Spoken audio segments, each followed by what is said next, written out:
Hola a todos, muy buenas tardes desde Venezuela en este en vivo con Ventemundo. Hoy en este miércoles santo, en mitad de Semana Santa, aún bajo la contingencia global, mundial del coronavirus, pues seguimos sobre todo atendiendo no solo el impacto de este fenómeno global y sus implicaciones sobre todo a nuestra materia de interés, Venezuela, el impacto sobre las comunidades de venezolanos en el exterior, entre otras materias, sino también su impacto geopolítico. Desde ya voy dando la bienvenida a todas y cada una de las personas que se nos están uniendo a lo largo y ancho del mundo.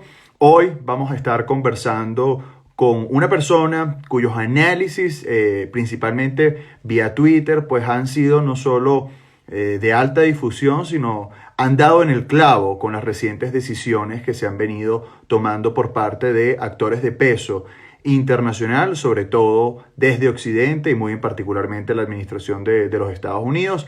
Vamos a hablar con él, con Jorge Rengifo, mejor conocido en Twitter como @doncorneliano. Debo comenzar diciéndoles a todos que por fallas de internet en Venezuela en los últimos días, Jorge ya se encuentra conectado. Nos notifiquen si están escuchando directamente a Jorge para entonces lograr que ustedes escuchen toda su ponencia y de igual forma, como hemos procedido en los anteriores live, que ustedes empiecen a compartir sus inquietudes, sus preguntas y yo directamente se las iré canalizando a Jorge, que les repito, ya se encuentra en sintonía con nosotros. Así que ya Jorge está acá con nosotros, le voy a poner el máximo volumen a mi costado. Bueno, Jorge, nuevamente Jorge Rengifo, pues productor audiovisual y sobre todo ciudadano venezolano que siempre tiene el honor de presentarse así y mejor conocido también en las redes como @doncorneliano por sus análisis que trascienden no solo el panorama nacional venezolano sino sus implicaciones internacionales. Jorge, muchísimas gracias por atendernos, por este tiempo. Sabemos lo complicado de la conectividad,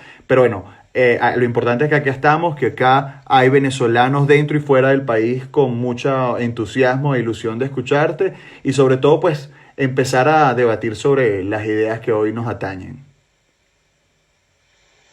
Sí, bueno, muchas gracias, Fabio. Un gran saludo a todos y de verdad que muchas gracias por esta invitación que me has dado para conversar sobre diversos temas. Ok, yo lo primero, antes de que comencemos, quiero preguntarle a las personas que están en estos momentos en sintonía, no solo agradecerles que estén en sintonía, sino preguntarles si ustedes están escuchando bien a Jorge o tenemos que hacer algún ajuste en términos del audio. Por favor, alguien que pueda comentar rápidamente para así entonces proceder directamente a la charla que tenemos hoy pautada con Jorge Rengifo, quien nos acompaña vía Skype audio y que la idea es entonces que ustedes puedan participar. Bueno, listo. Esteban desde Suiza, siempre conectado. Desde acá un gran abrazo, Esteban. Nos dice que se escucha muy bien. Así que tenemos luz verde, Jorge, para iniciar el día de hoy con este análisis. La gran pregunta que hoy nos trajo acá es precisamente ese interrogante, Jorge. ¿Plan o amenaza creíble? En relación a todo esto último que ha venido aconteciendo, particularmente las decisiones emanadas por parte de la administración de los Estados Unidos. Así que mi primera pregunta es eso. Bajo tu análisis, ¿es un plan o es el inicio de una construcción o la aseveración de una amenaza creíble? Ok, bueno, muchas gracias de nuevo, Fabio, como te comentaba, por esta invitación. Bueno, fíjate, es necesario hacer un preámbulo para poder dar este punto y explicarlo para que se tenga un mejor contexto referente a esto. Cuando tú dices que se trata de un plan o de una amenaza creíble, lo que podríamos entender si se trata de una amenaza creíble es, bueno, que podría interpretarse incluso como si se tratase de algún tipo de, como se conoce en el argot el póker, de un bluff, ¿no? De algo que simple y llanamente es para aparentar algo. Uh-huh.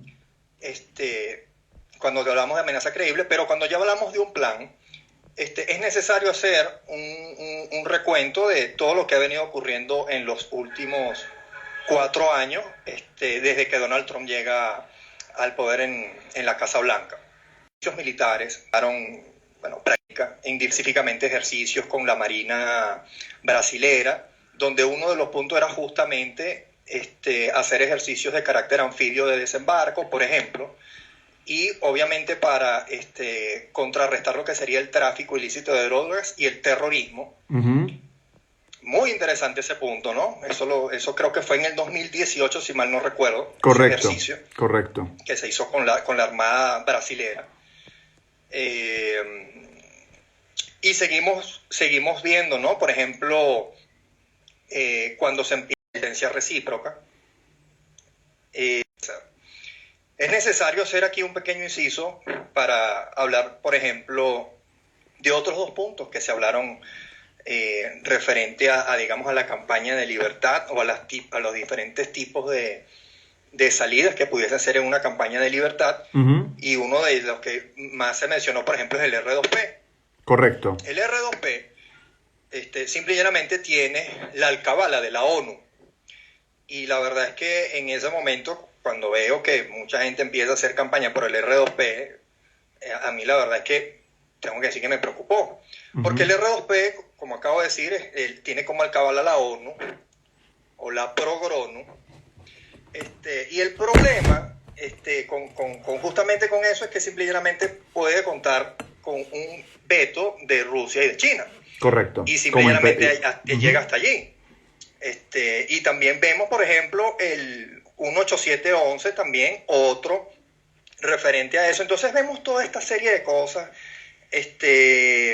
del TIAR, vemos toda esta serie de cosas y fíjate, es necesario tener muy claro toda esta serie de cosas.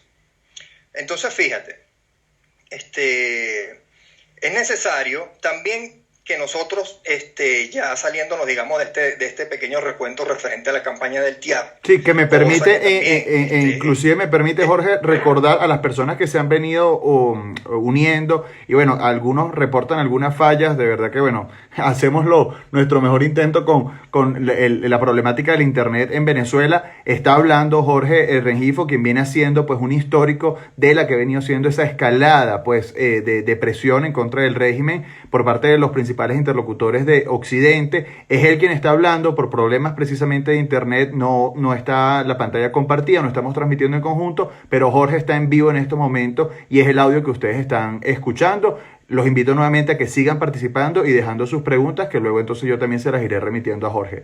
Disculpa la pequeña pausa, Jorge, sigue adelante. No te preocupes, Fabio, muchas gracias. Bueno, estamos en vivo, son las 5:11 de la tarde, aquí el Correcto. 8 de... Y muchísimas personas ya te mandan saludos. Sí. A quienes preguntan si va para YouTube, sí va para YouTube. Una vez termine esto, el live, pues nosotros lo subiremos directamente a YouTube para que las personas que no se han podido conectar o quienes tuvieron fallas en comunicaciones y demás, pues puedan conectarse y verlo desde YouTube. Adelante, Jorge. Ok. A ver, entonces fíjate. Y otra de las cosas que incluso en los análisis que tomara revuelo, uh-huh. Ya se había conversado justamente de lo que es justamente citando el tiempo, y comienzan ya sanciones ya mucho más fuertes hasta a los dirigentes chavistas, que no es más que sanciones a la estructura del régimen. Uh-huh, uh-huh. Y esas sanciones, muchas personas se puede entender de que mira que las sanciones, eso no logra nada, que eso es más de lo mismo. Yo tengo que decir que no. Yo tengo que decirles que las sanciones a ellos les duelen, y les duelen muchísimo. Y son obviamente también un instrumento de presión. Y de nuevo, esto no es algo netamente político. Hay que entender al régimen, que ya hablaremos de esto más adelante, pero hay que entender al Correcto. régimen como una estructura multidimensional y que opera diferentes, obviamente, escalas. Pero ya hablaremos de eso. Entonces, fíjate. Ya sigue pasando el tiempo y ya vamos a retomar aquí lo más reciente. Fíjate la solicitud que hace la DEA, uh-huh. a los principales cabecillas del régimen. Eso no es cualquier cosa, y para mí es definitivamente ya la marca de la línea roja. Si hacemos de nuevo otro recuento, vemos, creo que fue en el año 2019, no recuerdo el mes, que Mike Pence, uh-huh. el vicepresidente de los Estados Unidos, fue a los cuarteles de la DEA. Y una de las cosas que dijo es que es el régimen de Nicolás Maduro, un régimen narcotraficante. Y Correcto. O sea, ya comenzaba la narrativa, porque con esto que tú comentas y en una línea de tiempo que bien has resumido, porque han venido pasando determinados hechos, ¿no? Jorge, y particularmente cuando tú ya hablas de que esto último de la DEA pues ya marca esa línea roja, recordar también, y yo creo que esto es muy importante, ¿no? El trabajo que ya había hecho precisamente esta agencia de los Estados Unidos.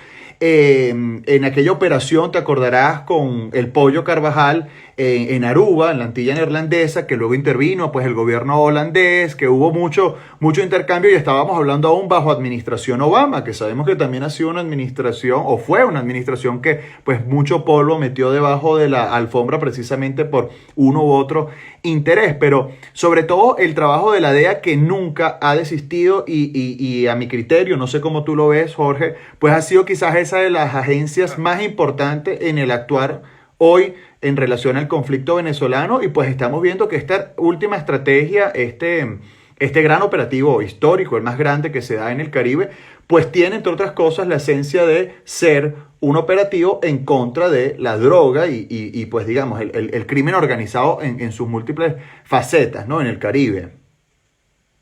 Ok, mencionaste a Obama, muy interesante, y dijiste una agencia, disculpa, ¿cuál agencia te referiste? La DEA, que precisamente tú mencionabas que es quien ha puesto la línea roja. O sea que a mi criterio la DEA pues ha sido la agencia que de una u otra forma mejor ha enmarcado y ha reconocido la naturaleza propia criminal del sistema que enfrentamos.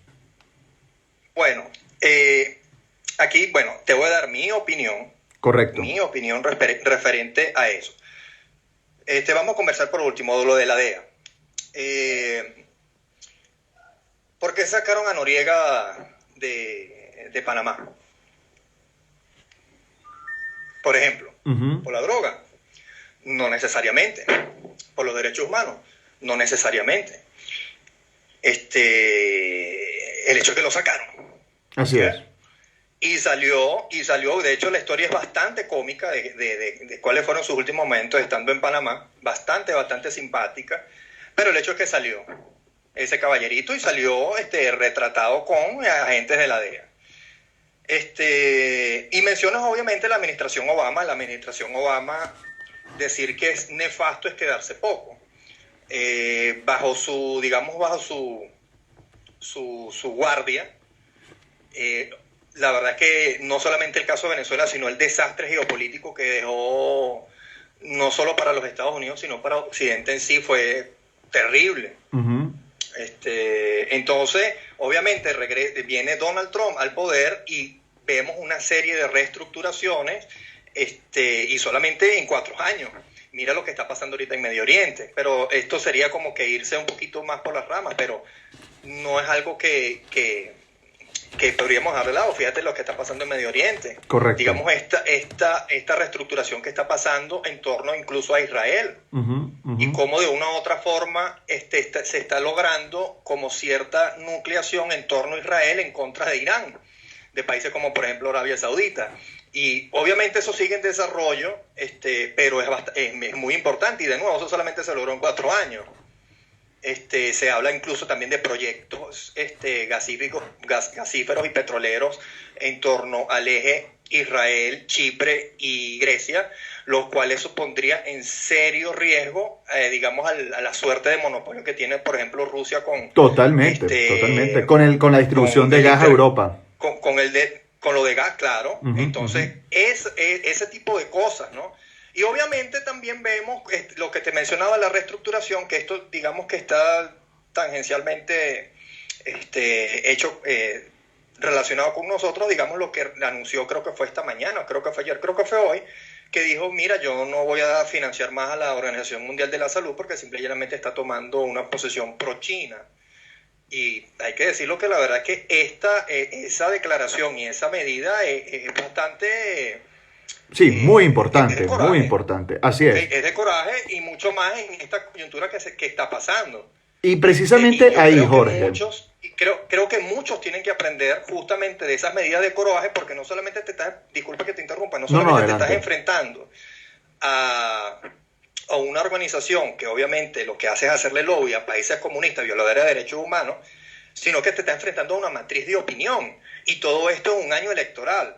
vaya que eso tiene mérito y vaya que si eso tiene una lectura referente a eso. Sí, y precisamente vuelvo a recordar a las personas que se están uniendo que sí, el video va a estar en YouTube, no se preocupen, sobre todo a quienes nos sintonizan desde Venezuela, bueno, muchos de ellos, tus seguidores, Jorge, que aprovecho de decirte, te mandan abrazos y saludos, gracias a las personas que han venido interactuando, entre ellos, bueno, la diputada Dignora Hernández de la fracción 16 de julio, recordando precisamente que ha sido esta la fracción que ha alzado y elevado la voz en términos de la fuerza a aplicar en contra del régimen, y otras preguntas que ya he venido resumiendo y que te voy a hacer, pero precisamente, Jorge, una de las cosas muy importantes que quizás es de las mayores incógnitas, ¿no? Como venezolanos y en parte es por no conocer la naturaleza de ese gobierno.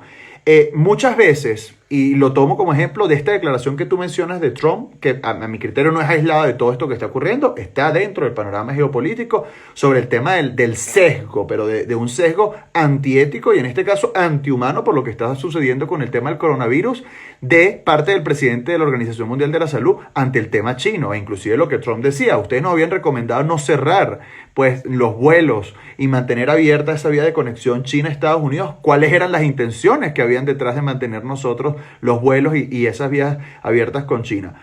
Pero esto me lleva a la pregunta, que es esta incógnita que te señalo, que a veces uno cree que Trump es una voz, pero que no está necesariamente ligada al Departamento de Estado. Eso a su vez no está ligado con las declaraciones que, por ejemplo, emite Elliot Abrams, que entre otras cosas esta mañana pues tuvo una especie de en vivo también en donde participaron y mucho se le hizo la pregunta también en cuanto a si su rol le permitía pues decir que había un mejor o un peor candidato en una futura contienda en libertad en Venezuela. Entonces, en tu criterio, o sea, y yo creo que esto es una duda que tienen muchas personas, ¿cómo tú describirías ese accionar interno de los Estados Unidos? O sea, ¿dónde crees tú, evidentemente, que está concentrado, pues, la última palabra? Muchos aseveran que sí, está directamente relacionado a la Casa Blanca, pero puede que esté también en otras direcciones, en otros despachos. O sea, ¿cuál es tu lectura de muchas veces lo que ha sido contradicciones a lo interno de los interlocutores de parte de los Estados Unidos?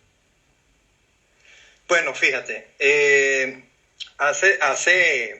cuando llega Donald Trump al poder, obviamente hay mucho, ¿cómo se puede decir? Hay mucho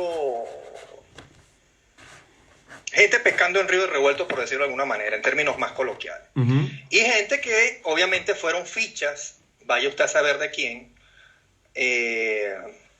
por muchísimos años. Obviamente Trump, una de las cosas que hace es obviamente hacerse con el equipo de asesoría militar y geopolítica y toda esta serie de cosas, para justamente dar una respuesta a... vale la pena mencionar que incluso él intentó hacerlo con Henry Kissinger. Sería bien interesante cómo hubiese sido eso. Pero bueno, más allá de eso, yo no sé si tú recuerdas a un general McMaster. Sí, correcto, claro que sí. Un señor del ejército que era, y si tú, de nuevo, es lo que te digo, esto se trata de justamente repasar lo que ya venía pasando. Bueno, ese caballerito dio unas declaraciones muy interesantes referente al caso de Venezuela. ¿Y qué pasó a los pocos meses? Que te vaya bien. Vemos otro caballerito, que la verdad es que un rol un tanto más, muchísimo más, vamos a llamarlo nefasto, el caballerito Tomachano, que es prácticamente el que tenía como secuestrado al Departamento de Estado. A lo que sería, digamos, a la Cancillería en cuanto al tema Venezuela. Y mira, si tú revisas obviamente las fotos y las reuniones y los lugares donde estuvo ese insigne señor, sí. Haití con Diosdado Cabello. Interesante, ¿no? Y dicho sea de paso, con un caballero que no hablamos de este tema, pero la DEA lo está solicitando por narcotráfico. O sea, no lo está solicitando porque se robó un sacapunta de una librería y no lo pagó, no. O sea, lo están solicitando por narcotráfico. Pero bueno, y vemos a este caballerito y vemos cómo justamente ha ocurrido toda esta serie de cosas. Entonces, fíjate... Fabio, fíjate lo siguiente, referente a todo lo que hemos estado viendo y toda esta serie de cosas, referente a todo lo que estamos viendo. Entonces fíjate esto, Fabio. Cuando tú me preguntas a mí, ¿cuál es el rol de los principales actores? Tenemos que de nuevo ir un poquito más para atrás. Ujú. Los principales actores fueron, unos meses atrás fueron tres. Fue un señor que se llamaba John Bolton, se llama John Bolton, es un señor que se llama Elliot Abrams y es un señor que se llama Pompeo. Cada uno de ellos representa, obviamente, un rol y representa una línea de acción, en realidad. Más que un rol, es una línea de acción. Yo no sé si tú recuerdas cuando estaban con esto del ingreso a la ayuda humanitaria y toda esta serie de cosas, los tweets, el tweet no es algo banal, sino justamente es una herramienta de comunicación y a partir de allí tú puedes tener de una u otra forma información en tiempo real. Pero si tú ves los tweets que colocaba este señor, prácticamente vemos que le compró y le dio vuelto la tesis de quiebre interno. Uh-huh. Y eso fue una tesis que le vendieron de acá. Que no, mira, ven acá, esto se cayó, los militares, hazme el favor, esto ya se cayó. Vamos a irnos de fiesta a una tasca y buscamos unas damas de dudosa reputación el día antes del ingreso a la ayuda humanitaria. Esto obviamente, esto no pasó, esto es un ejemplo que estoy poniendo, ¿no? Nadie se fue de farra el día antes del ingreso a la ayuda humanitaria, ¿no? Y se drogaron y pasó lo que pasó, ¿no? Esto es invento. Se van entonces, ¿verdad? Y le compra eso y obviamente al comprarle eso, obviamente se lo vende a Estados Unidos, específicamente a Donald Trump. Uh-huh. Y obviamente la tesis de quiebre interno, si uno la analiza y uno la sopesa, uno se pone a ver realmente que tiene cierta lógica. El hecho es que, de nuevo, el régimen no es una estructura política y no opera bajo los parámetros políticos, sino una estructura que es mucho correcto. más compleja. Y con eso, Jorge... Es lo que se conoce como un sistema antifrágil. Ajá, dime. Correcto. Y precisamente, ¿cuál de esos interlocutores que tú bien has descrito ha precisamente, hecho esa lectura o se ha acercado a la narrativa de decir que esto no es una dictadura más? Porque ese es uno de los grandes problemas. La semana pasada yo conversaba con José Humírez también desde este espacio y él nos decía, mira, ese es uno de los grandes errores, que han categorizado a Maduro o a Chávez como otra dictadura militar convencional, pero resulta que no, pues esto es un sistema criminal, mafioso, y que dentro ya de una teoría mucho más compleja, mucho más profunda, pues sí, forma parte de estos sistemas antifrágiles. A tu criterio, ¿tú crees que hoy en los Estados Unidos se ha comprendido la dimensión del conflicto venezolano y la naturaleza propia de este régimen? Y de ser así, ¿qué interlocutor de estos que tú has señalado crees que ha dado o se ha acercado más a esa lectura? Para responderte esta pregunta te tengo que decir, por lo menos desde mi punto de vista, obviamente, te tengo que decir que sí. Creo que Estados Unidos entendió la naturaleza del régimen. Pero fíjate. Qué bueno. Para cerrar esto de estos interlocutores y toda esta serie de cosas. Fíjate lo siguiente. Referente justamente a toda esta serie de cosas. Fabio, fíjate lo siguiente. Si, por ejemplo, fíjate lo siguiente.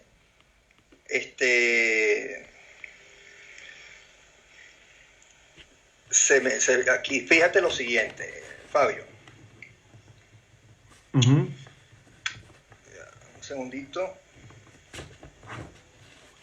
Fíjate, tenemos a los tres interlocutores. Tenemos, por ejemplo, a Bolton, que fue el que obviamente compró la tesis de quiebre interno. ¿Qué pasó con Bolton? Lo sacaron. Tenemos correcto. a Elliot Abrams, que Elliot Abrams es la especie de negociador y es el que está buscando justamente lo que es la tesis de quiebre energético.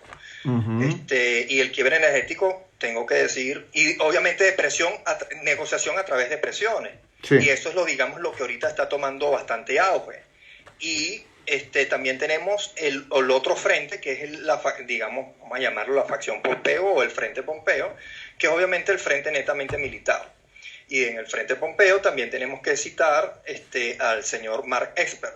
Y si nosotros hacemos una investigación de Mark Esper y vemos de dónde viene, muchas cosas comienzan a cobrar sentido referente al caso Venezuela. Pero una pregunta, Jorge. Pero eso se lo dejo a tarea. Fíjate. Una pregunta. Con el frente de Pompeo, cuando tú hablas de la parte militar, de un quiebre militar, es decir, que apuestan al quiebre de la Fuerza Armada venezolana o que son más propensos a la opción militar en cuanto a fuerza máxima, para dejar eso claro. Desde mi punto de vista, tengo que decir que es que fíjate que las dos, pero creo que tienden más a la acción netamente militar de carácter hemisférico, porque de nuevo no se trata de defensa, solamente exacto. Estados Unidos y realizar una acción militar de carácter unilateral. No se trata de eso porque, como ya he mencionado muchas oportunidades en las redes sociales, eso sería interpretado como una muestra de debilidad de carácter geopolítico frente a sus adversarios antioccidentales como lo son Rusia, China, Irán, que obviamente tienen aquí intereses en Venezuela. Entonces la acción que se va a tomar es una acción hemisférica y vemos cómo esto realmente tiene sentido con las declaraciones, por ejemplo, que dio ayer el presidente de Colombia, Iván Duque, que dijo, bueno, mira, son 24 naciones que estamos haciendo la Operación Orión para luchar contra el narcotráfico. ¿Ves cómo? Y fíjate que todo esto, creo que lo más importante de todo este caso, fíjate que todo este despliegue militar naval que se va a hacer, que se quiere hacer en el Caribe para combatir al narcoterrorismo, porque no es narcotráfico, no, es narcoterrorismo. Así es. ¿Ok? Que no solamente son unos dealers, no son unos dealers que venden droga en la esquina, no, son narcos y son terroristas. Y eso obviamente te da una carga en lo que es la cuestión de la matriz de opinión, obviamente, no solamente nacional, sino también global y hemisférica. Y una pregunta, Jorge. Aquí nos están preguntando mucho sobre Feller. ¿Feller, a tu criterio, está dentro del frente de Pompeo o es otro interlocutor aparte con otra visión en relación al tema venezolano? Craig Feller, el almirante del Comando Sur. Bueno, pero creo que muchas personas se están respondiendo la pregunta ellas mismas.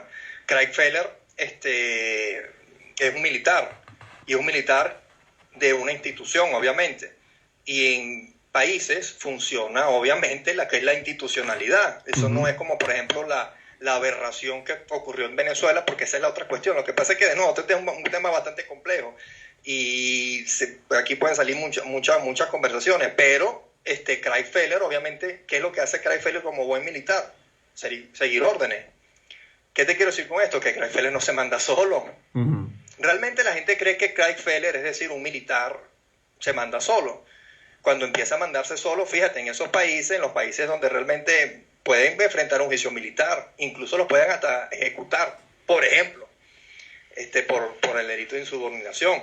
Pero no, yo considero que Craig Feller es obviamente una ficha, y fíjate, es que también es interesante esta pregunta, porque fíjate, incluso el rol político que ha tomado el Comando Sur. Correcto. Tú hace unos meses atrás, tú leías la cuenta de Twitter del Comando Sur y parecía la de un guerrero del teclado. Así como... No, y además y además de la participación protagónica, recordemos que justo antes del confinamiento, ya hace un mes, esa reunión importantísima en Miami, ¿no? Del presidente Bolsonaro y con alto mando también militar brasileño y los acuerdos suscritos con el Comando Sur, que no es poca cosa también, y que un jefe de Estado pues se reúne también no directamente el ministro de Defensa o el secretario de Defensa en este caso en los Estados Unidos, sino con una persona del calibre de Feller, pero entendiendo también que es el responsable pues de atender esos asuntos en la materia regional. No, claro, pero aquí haciendo una pequeña pausa, tú por ejemplo ves cuando estaba Estados Unidos, cuando fue ¿cómo que se llama, vale? Que va justamente a ver, oye, se me fue la idea, vale. Aquí rapidito. Cuando gana Bolsonaro, ya me acordé, cuando gana Bolsonaro, una de las primeras cosas que hizo a los Estados Unidos, ¿a dónde fue? A la CIA. Correcto. ¿Qué fue hacer la CIA? Y también tenemos que revisar, obviamente, los acuerdos. Sí, porque eso es importante, los acuerdos militares, lo que te mencioné al principio de los ejercicios militares, conjuntamente con la Marina de Brasil. Pero también tenemos que ver los otros acuerdos, incluso hasta espaciales, que está teniendo Brasil. Y el rol que está empezando a tomar la empresa Embraer, justamente en lo que es el aparataje militar, en conjunto con los Estados Unidos. Fíjate que Estados Unidos quiere montar una base de lanzamiento en Brasil de material aeroespacial. Obviamente por la cercanía que podría tener Brasil en su región, cerca del Ecuador. Como todos sabemos, mientras más cerca del Ecuador, más fácil son los viajes al espacio y más baratos también. Correcto. Entonces Brasil juega un rol muy, pero muy importante dentro de todo esto. Y fíjate otra cosa, aquí como en esta conversación que estamos teniendo, fíjate otra cosa, dentro de los logros que ha tenido Donald Trump, uno de ellos es romperle el espinazo al BRIC. Brasil prácticamente está, de papel. India prácticamente también ya está fuera. Y en 4 años descabezó al BRIC con Brasil y con India. Le quitó eso al BRIC a Rusia, a China y a Sudáfrica. Y es muy interesante, China entrando en una recesión revienta esto del coronavirus, que bueno, ya podríamos, eso es tema de otra cosa. Y la economía de Rusia, fíjate, la economía del estado de Texas es más grande que la de Rusia, por ejemplo. Y Sudáfrica obviamente tiene un rol bastante, de poco margen en cuanto a lo que podría ser del peso geopolítico. Pero ahí donde vemos justamente donde le rompe el espinazo al BRIC. Correcto. Y eso también hay que verlo, en el contexto de todo esto lo que está pasando. Y post coronavirus, ¿no? O sea, post coronavirus y cómo se sitúe todo esto, porque sin duda alguna vamos a tener un nuevo orden global, ¿no? No solo con implicaciones económicas, sino sobre todo también geopolíticas. O sea, el debate intenso lo veremos también en plazas como en Europa, donde habrá muchos replanteamientos. A mí me gustaría ir haciendo algunas preguntas que te han dejado acá, Jorge. Bueno, además de saludarte, algunos inclusive comentan que estás medio perdido en Twitter, que quieren leerte mucho más. Entonces yo voy recopilando algunos comentarios. Unos los voy a dejar porque complementan la tercera pregunta que te deseo hacer. Pero precisamente uno de los últimos ha estado ligado en torno a si realmente tú crees que hay o hubo algún tipo de acuerdo entre los Estados Unidos y Rusia previo a anunciar esta última operación histórica en nuestro hemisferio, con relación a todo el tema del narcoterrorismo. Fíjate que esa pregunta es muy interesante y tendríamos que intentar responderla con un poquito más de contexto. Si revisamos lo que pasó en los últimos meses, en los 2-3 meses, en la guerra petrolera que estaba teniendo Arabia Saudita con Rusia, vemos cómo Arabia Saudita de una u otra forma ya rompe, digamos, de una u otra forma relaciones con Rusia en ese sentido. Y mira, eso obviamente hace que bajen los precios, esta serie de cosas. Ahora bien, teniendo ese contexto, yo creo que es posible que veamos justamente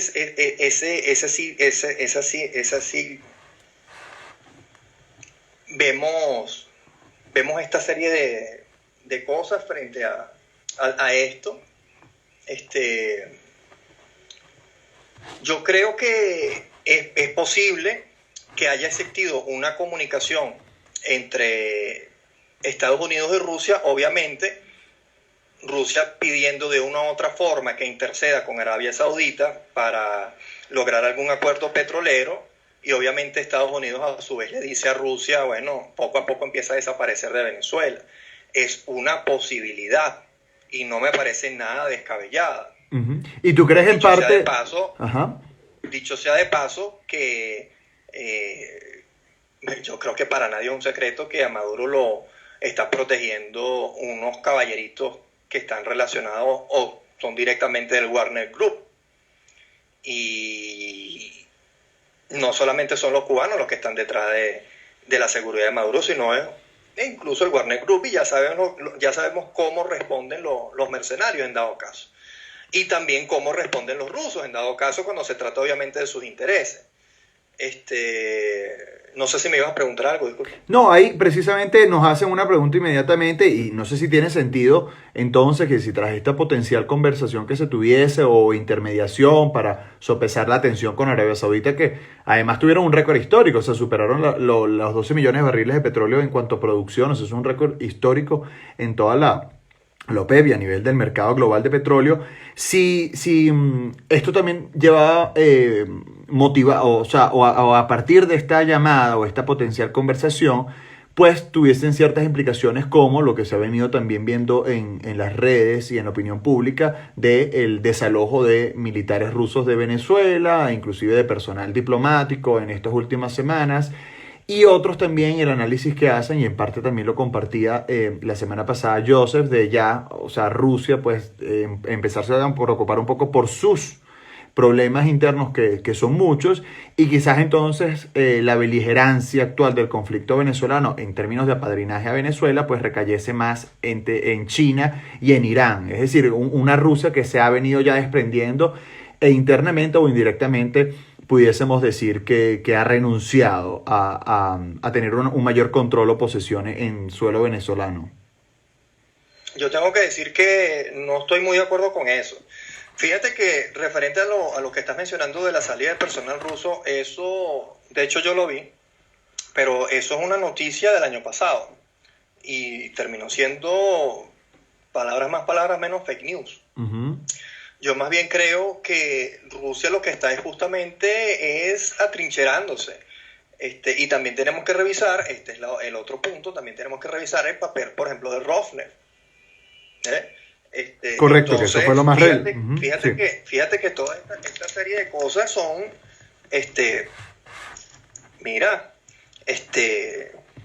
necesarias referente a todo esto lo que estamos viendo, Fabio. Entonces, es necesario. Es necesario. Entonces, no sé cómo lo verá, por ejemplo, la audiencia, pero yo creo que más bien los rusos de una u otra manera están buscando atrincherarse y no van a soltar a Venezuela tan fácilmente. Pero, de nuevo, esto todavía es una dinámica que se está desarrollando, y obviamente Venezuela, en dado caso, es la joya de la corona tanto para los Estados Unidos como para las naciones antioccidentales. Correcto. China tiene serios intereses en Venezuela, Rusia tiene serios intereses en Venezuela, Turquía tiene serios intereses en Venezuela, Irán tiene serios intereses en Venezuela, Cuba tiene serios intereses en Venezuela, en menor grado Bielorrusia tiene serios intereses en Venezuela. Y cada una de esas naciones tiene, entre ellas, digamos que sus intereses son totalmente distintos uno de otro, pero el régimen obviamente lo que hace es capitalizar y obviamente se reestructura de una manera sumamente eficiente. Y eso es algo que a mí en realidad en lo personal me molesta cuando dicen que el régimen es tonto, que el régimen no sabe lo que hace, que el régimen es eficiente. No, el régimen sabe perfectamente lo que hacen y de hecho se han venido preparando en todos estos años justamente para llegar a este momento. A este preciso momento se han venido preparando y bueno, yo creo que más bien lo que tenemos que ver este tema es con seriedad, tenemos que ver la magnitud del conflicto y sobre todo, Fabio, más allá de este despliegue militar naval que se está haciendo contra el narcoterrorismo y esta serie de cosas, nosotros como ciudadanos tenemos que empezar a ver cómo vamos a manejar el post-chavismo. Correcto. Y en efecto, hacia allá quería preguntar y dirigir la última parte ya de la entrevista, agradeciendo de nuevo tu tiempo a todas las personas que se han conectado, reafirmarles que esto va a salir en YouTube, y bueno, van a poder de igual forma luego interactuar con Jorge ante cualquier otra duda que haya quedado. En esos términos del postchavismo, Jorge, en tu análisis, en tu conocimiento, pues, evidentemente Venezuela, o sea, lo que estamos viendo nosotros, es un caso único. O sea, la historia universal en un mañana retratará el conflicto venezolano como un conflicto completamente aislado a los totalitarismos europeos del siglo XX, e inclusive los últimos totalitarismos en África, en Asia, e inclusive dentro de los propios comunismos, pues Venezuela tendrá su apartado, el chavismo en sí. Pero en perspectiva comparada, Jorge, ¿cuáles crees tú que serían los aspectos característicos de la transición en Venezuela? O sea, ¿qué aspectos detallas tú que van a ser únicos, así como único ha sido el conflicto venezolano en perspectiva comparada con el resto, o al menos de los más recientes, o sea, este siglo, el siglo pasado? Bueno, esta pregunta es un poquito compleja de responder y sin embargo, y sin pretender, digamos, hacer un papel de adivinador en muchas cosas, pero otras están allí, digamos, a simple vista. Uh-huh.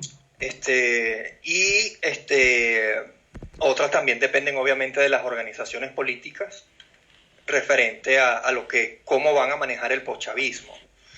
Y considero que, por ejemplo, a ver, lo que pasa es que, fíjate lo siguiente, Fabio, y siendo un poquito más, fíjate cómo todo esto ha reaccionado. Y cómo vamos a ver todo esto, Fabio. Uh-huh, uh-huh. Referente a justamente a lo que sería el postchavismo. Y ahí donde entran, y me disculpas, pero ahí donde entran también ustedes como una organización política de realmente cómo van a empezar a gestionar eso. Y hay cosas que me preocupan, porque hay cosas que no se están haciendo, o hay cosas que se están haciendo a medias, o hay direcciones que no son del todo, por lo menos desde mi punto de vista, que no son del todo eficientes.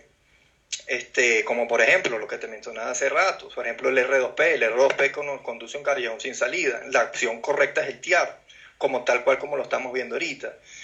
Cuando vemos, por ejemplo, y me disculpas, pero este caballerito, el que se hizo nuevamente famoso por las redes, José Guerra. Correcto, que por cierto, te están preguntando de esa, yo lo iba a incluir, qué bueno que ya tú lo atajas, porque, y ahora otra persona nos acaba de recordar eso, porque es que declaraciones como las de José Guerra, a mi criterio muy personal, no deben estar presentes en la transición venezolana. O sea, porque es como obviar la naturaleza criminal y todas las consecuencias. Cuando te digo todas las consecuencias, es que acá literalmente se destruyó todo el país, o sea, se saqueó una nación. O sea, el robo masivo de los chavistas en Venezuela se cuenta en términos de cuántas economías de otros países han robado. O sea, imagínate el volumen, Jorge. Entonces, declaraciones como la de José Guerra, extrapoladas a otros casos. O sea, eso tiene que existir, existir en la transición. ¿Cómo podemos hacer para que no exista? En parte tu criterio como ciudadano venezolano, ¿no? Desde mi punto de vista, Fabio, y no quiero que esto vaya a sonar mal, obviamente por la invitación y digamos la camaradería que existe, la amistad. Para nada, para nada. ¿Qué van a hacer ustedes? Estamos construyendo democracia. Y esa es la idea de estos canales, inclusive al uso de la tecnología con las barreras que enfrentamos. No, bueno, si tú me preguntas qué vamos a hacer nosotros como organización política, aquí nosotros lo hemos dicho muy claro, no hay puntos medios entre el crimen y la justicia. O sea, tú no puedes decir un día que tú eres justo y el otro día pues ponerte al lado de un criminal. O aplicas la justicia 100% o no la aplicas. O sea, o eres impune o no eres impune. O eres corrupto o no eres corrupto. Pero a mí eso de, inclusive con el pensamiento, ayer lo debatía en otro en vivo, que estoy seguro que te aflige a ti, nos aflige a todos y viene de la generación de mis padres. O sea, eso hay que exterminarlo. O sea, y digo esta palabra, exterminarlo. Ese pensamiento por el cual, bueno, al menos robaban pero hacían. O robaban, pero al menos hacían. O trabajaban. O sea, yo creo que ese tipo de pensamientos no van. O no es lo que esperamos quienes tanto hemos invertido y luchado directa e indirectamente. O sea, quienes han salido un éxodo masivo, a quienes los han desterrado, a quienes les han quitado su propiedad, a quienes nos han destruido la familia venezolana de una u otra forma. O sea, ese tipo de pensamientos no van en la transición para nosotros y no calzan. Y personas como José Guerra, a mi criterio muy personal, como dirigente político, pues no solo nosotros debemos rechazarlo como dirigentes y organización política, sino que también son las personas, los ciudadanos, quienes le tienen que quitar no solo la legitimidad en cuanto al voto. Es decir, la legitimidad no solo se quita por esa vía, se quita en el momento también de la exigencia ciudadana. Si tú eres diputado y me rindes cuenta a mí, o sea, ¿cómo es posible que tú estés estableciendo esto en estos momentos donde finalmente se está dando este acelerador de fuerza? Y si esa es su opinión es porque entonces algo le debe a esas personas por los cuales él no quiere tratarlos como criminales y por ende entonces exculparlos o decir, mira, sabes que no les toque la cárcel, ¿no? A mi criterio. Ya, claro. Fíjate lo siguiente, Fabio, lo que te decía referente a José Guerra y toda esta serie de cosas, ya para finalizar, que creo que nos quedan como 10 minutos, ¿no? Uh-huh. No sé cuánto nos quedará. Adelante. Mira, a mí de nuevo, a mí me preocupa, como te estoy diciendo, el pochavismo, porque no solamente José Guerra, vemos también cómo están buscando de una u otra forma potabilizar a este caballerito también, a este insigne caballero Rafael Lacaba, y te lo hacen desde la propia, entre comillas, oposición. Sin duda. ¿De qué estamos hablando, Fabio? Uh-huh. O sea, estamos hablando de qué. Vamos a salir de unos narcoterroristas para caer con unos blandengues. Y aquí como ciudadano, de nuevo, yo simpatizo con ustedes, con 20. Oye, pero necesitamos mucha más tracción, pero también necesitamos mucha más contundencia en los mensajes justamente para combatir esa serie de cosas. Porque te digo una cosa, y esto es algo muy personal, esto es una opinión muy mía. Aquí no se ha tomado una acción definitiva de carácter militar porque no existe el tejido interno para justamente garantizar la gobernabilidad, y hacia allí es donde hay que apuntar. Entonces, cuando tú tienes, por ejemplo, a un tipo que te dice, yo los quiero ver haciendo política, cuando justamente días atrás, por no decir una semana, días atrás el gobierno de los Estados Unidos los está buscando por nada más y nada menos que narcoterrorismo, para mí es muy difícil de tragar de que se trata simple y llanamente de incompetencia o que se trata de ser un comeflor. Sí, para mí se trata justamente de una bala trazadora para justamente empezar a encaminar lo que son los ataques. Y no solo, los ataques no, donde van a ir las andanadas de justamente de línea comunicacional. Y no solamente se va a sumar José Guerra, sino que también se va a buscar el aparataje mediático en múltiples dimensiones, ya sea en radio, lo que queda de la radio, sí, en redes sociales, y empezar a posicionar el mensaje que, bueno, mira, pobrecito, vale, ellos tienen derecho también a una participación política y todos cabemos acá. No, señor, todos no cabemos acá. Así es. Aquí todos y por eso te digo, no te compliques. De pactar con tipos que están al nivel de Pablo Escobar Gaviria, el nivel de ISIS. Son narcos y son terroristas. Y son los dos juntos, son narcoterroristas. Totalmente. Entonces, no me pueden venir a decir a mí de que, mira, sí, vamos a pactar con ellos. No, por culpa de esa gente se han muerto niños. Venezuela está en las condiciones que está. No hay necesidad, para todo lo que se robaron, no hay necesidad de que Venezuela esté en estas condiciones de prácticamente más allá de la indigencia. No hay necesidad de eso. Entonces no me van a decir a mí que los causantes de todo esto, que lo hicieron a propósito, le vamos a dar nuevamente la cabida, le vamos a abrir los brazos y bueno, sí, vamos a tomar unas fotos con Barreto porque Barreto es simpático, sí. Bueno, sí. ¿Tú sabes qué pasa, Jorge? Que yo creo que acá las personas no han terminado de comprender que nosotros llevamos 2 décadas librando una guerra. O sea, una guerra que no escuchas las bombas, no escuchas los tiros, o sea, lo escuchas sí, pero no escuchas el frente abierto de la guerra, pero esto es una guerra. Llevamos 20 años en guerra. Y precisamente los cómplices en las guerras también tienen implicaciones legales. Por eso lo importante cuando Alemania se sometió a los tribunales de Nuremberg. Y ahí se culpó desde quien ordenó los ataques, los bombardeos, la organización de la masacre a los judíos en los campos de concentración, hasta los cómplices, de nacionalidad que fuese. O sea, ahí hubo norteamericanos, franceses imputados que fueron cómplices de los nazis. Y el tribunal de Nuremberg fue, bueno, preciso con todos sus errores, evidentemente, que también tuvo como proceso. Pero hacia allá voy, ¿no, Jorge? Esto no es solo, y aquí alguien lo comentaba, de cómo sea el desenlace. O sea, esto no puede recaer solo en las manos de los norteamericanos, de Occidente, de los dirigentes políticos, de las organizaciones políticas. El ciudadano tiene que ser el garante de que estas personas no jueguen nada más que un rol de cómplices en la transición y que paguen también por eso. O sea, aquí tiene que haber un rol ciudadano. Aquí el ciudadano tiene que despertar y entender precisamente que tiene un deber de acompañamiento más exhaustivo que nunca en la transición. Porque si en la transición no se hacen los arreglos que se tienen que hacer, Jorge, pues tu lucha, la mía y la de muchísimos venezolanos por sacar este sistema, que no es solo 20 años, sino que resume lo nefasto en todas las décadas históricas de Venezuela, pues no lo veremos fraguado, tendremos 3 años, si acaso, de libertad, y nuevamente volverá un chavismo repotenciado, con nuevas fórmulas, con nuevo aprendizaje, y pues seguirán destruyendo a Venezuela, nos seguirán destruyendo a nosotros como individuos, y por eso yo creo que el momento clave es en esa fase de la transición, y es cuando más la ciudadanía venezolana se tiene que activar, y pues más incisivos hay que ser en cuanto a quien tiene responsabilidad penal y legal por todos los crímenes de lesa humanidad que se cometieron en Venezuela, de mayor a menor grado. O sea, insisto, desde los narcos ya señalados hasta inclusive el mínimo colaborador.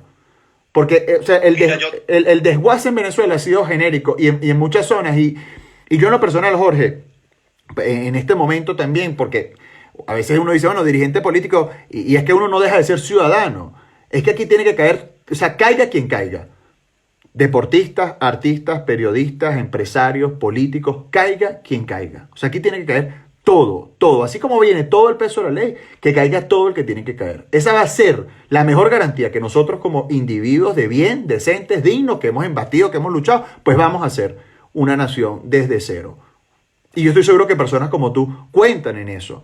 Y por eso que yo te decía, en tu perspectiva comparada, si yo te pregunto ahorita, para ir cerrando y que lo asocies una vez con tu mensaje final de reflexión, ¿cuáles deberían ser las 3 cosas que sí o sí tienen que estar en la transición venezolana? ¿Cuáles serían esas 3 cosas o aspectos? Bueno, fíjate, yo estuve escuchando con mucha atención a esto que estuviste diciendo, y yo te tengo que decir que yo estoy parcialmente de acuerdo contigo, referente a lo que es el rol ciudadano y también el deber, incluso la responsabilidad que tenemos todos para evitar de que esto se repita. Pero también tenemos que estar en cuenta que esto debe ser acompañado desde un punto de vista político. Sin duda, y sin que duda. No se puede tercerizar, digamos, la lucha política al ciudadano, sino que en cierta parte tiene que ser, vamos a llamarlo, la punta de lanza tiene que ser la organización política, y obviamente que encauce y capitalice todas las exigencias ciudadanas, porque, bueno, al fin y al cabo sí que se ganan las elecciones, obviamente. Obviamente aquí se necesita una reformulación de muchas cosas, se necesitan entender realmente no solamente dónde estamos, sino dónde podríamos estar, y a partir de allí justamente empezar a tomar las acciones ya. Así es. Pero el rol ciudadano sí es fundamental, pero no se puede tercerizar. Sin duda, sin duda. Debería ser incluso copartícipe, si lo queremos ver así, que se tiene que, incluso, ahorita han pasado muchas cosas que se pueden capitalizar, Fabio. Y cuando me hablas de cómplices y todas esas implicaciones, también. Mira, compadre, aquí hay que hacer, y lo dije en una entrevista de radio, en la última entrevista de radio que me hicieron, aquí hay que sancionar a miembros directos de la oposición. Es decir, Estados Unidos tiene que sancionar a miembros directos de la oposición. Tienes que hacerlo. Y yo lo dije con nombre y apellido. Ayub, Florido, Capriles, Falcón y Rosales. Y lo vuelvo a decir, Jorge Rengifo lo vuelve a decir. Tiene que sancionarlo, porque es parte justamente de ese postchavismo lo que se tiene que empezar a evitar. Porque nada sirve que tú saques a unos narcoterroristas y pongas a los cómplices de los narcoterroristas. Aquí es donde vamos a empezar a hacer cuestión. Entonces, mira, yo lo que le puedo recomendar a las personas, ya para cerrar, son varias cosas. o pocas cosas, no lo sé. Yo creo que lo primero es procurar en lo posible de tener la mayor paz mental que se pueda, porque esto no se va a solucionar cuando digo esto me refiero a lo del régimen, esto no sabemos cuándo va a terminar. Uh-huh. Lo que nos queda es seguir adelante y tratar de mantenernos vivos.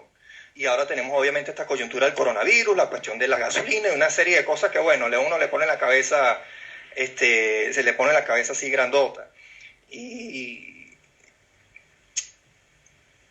buscar justamente tener ese equilibrio mental. Sin embargo, esto no se trata de, digamos, de, bueno, vamos a mantenernos, vamos a seguir adelante porque hay que seguir adelante, sino esto lo estoy diciendo como ciudadano, ¿no? Creo uh-huh. que buscar esos espacios de paz, esos espacios de tranquilidad, procurar esos espacios de tranquilidad, promover esos espacios de tranquilidad, no solamente a uno mismo, no solamente a su círculo familiar, sino también incluso a su entorno. Y contribuir justamente a ese positivismo, así suene como en flor, suene lo que sea, porque todavía falta, compadre, todavía falta y hay que aguantar, uh-huh. Hay que aguantar. Yo creo que todos los que estamos en Venezuela, obviamente hay muchas personas de las que nos están escuchando están fuera, pero los que estamos en Venezuela, sabemos de lo que estamos hablando y sabemos lo que nos estamos exponiendo, pero mantener la paz y tener, bueno, si lo queremos ver de este punto de vista, incluso la fe. Así es. De que realmente esto va a funcionar y se tiene también que hacer funcionar. Entonces, totalmente. Bueno, Jorge, básicamente eso. Yo estoy muy agradecido, todas las personas que nos han venido sintonizando, inclusive aquellas que te van a escuchar a partir de cuando subamos este video en YouTube y también para que tú lo difundas en tus redes sociales. Muy agradecido por tu tiempo, por tu análisis, por tu rol como ciudadano, porque creo que es eso. O sea, y a pesar de las amenazas, los dos estamos hablando desde Venezuela. Aquí nadie se doblega. Quien nos escucha fuera de Venezuela, pues sepa que aquí hay venezolanos que no nos doblegamos en ningún momento y esto está ocurriendo en toda Venezuela, que hay gente que no se arrodilla, que aquí nadie se doblega y que precisamente esta es la fortaleza, ¿no? Que nos une, las ideas de la libertad, los principios a carta cabal, que precisamente pues van a propulsar ese cambio y van a hacer que nosotros también seamos guías y partícipes de ese momento, no solo de quiebre, sino de acompañamiento. Y que no nos obligamos, sino que tampoco estamos dispuestos a seguir aceptando vagabunderías de nadie. Exactamente. Venga donde venga. Así que yo te agradezco tu rol ciudadano, todo lo que tú haces desde cada uno de tus espacios. De nuevo, bueno, @DonCorneliano, Jorge Rengifo, muy agradecido por este tiempo y esta oportunidad. A todos y cada uno de ustedes que nos han sintonizado, pues muchísimas gracias por haberse conectado. Pedimos disculpas por las fallas técnicas. Estamos en socialismo, es parte o una de las tantas fallas o consecuencias del socialismo. Para también lo último que decía Jorge, en la fe, esta Semana Santa, hoy, Día del Nazareno, por eso también visto de morado, quienes comprendemos que también hay una lucha trascendental ahí, pues apegarnos a esa fe y al mensaje de los católicos en la Semana Santa de la liberación, y que la libertad no solo implica sacrificio, sino mucha responsabilidad, y que precisamente esa va a ser la libertad con la responsabilidad que van a enmarcar la sociedad libre y la nueva Venezuela que vamos a construir, personas de bien, gente decente, digna y a la altura pues precisamente de enfrentar no solo los desafíos, sino de responder también a las necesidades de una sociedad buena y noble como la venezolana. Muchas gracias, Jorge, muchas gracias a todos los que se conectaron y bueno, será hasta una nueva oportunidad en 20 Mundo en vivo. Recuerden que esto a partir ya de más tarde o mañana, lo más probable, estará disponible en nuestro canal de YouTube 20 Mundo. Muchísimas gracias y tengan todos una feliz tarde, feliz noche o inclusive feliz día a quienes se conectan desde Oceanía. Muchas gracias.